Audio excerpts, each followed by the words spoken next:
In Luke chapter 15, Jesus teaches a series of 3 parables. The parable of the lost sheep, the lost coin, and the lost son. And he teaches these parables in response to some criticisms from the Pharisees. They were criticizing him for receiving tax collectors and sinners and actually eating with them. Now in this culture, eating, sharing a meal was something that spoke of intimacy, it spoke of fellowship. And the Pharisees, as separated ones, couldn't understand how Jesus could actually receive these sinners and break bread with them. And so Jesus tells them these 3 parables in response. In the parable of the lost sheep, Jesus tells a story of a man who owns 100 sheep and one gets lost. He leaves the 99 to go find the lost sheep.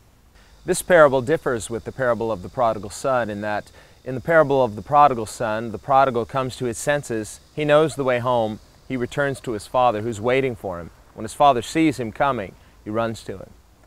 But in this parable, a sheep doesn't know the way home. He's actually lost.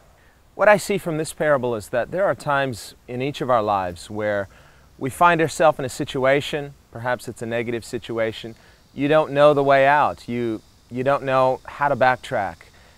If we do, of course, it's simply a matter of humility, repenting of pride, and retracing our steps. But like a lost sheep, you don't know how to retrace your steps. You're actually lost. In such a case, we need to trust that the Good Shepherd knows where we are and that He will come and find us and He'll carry us home.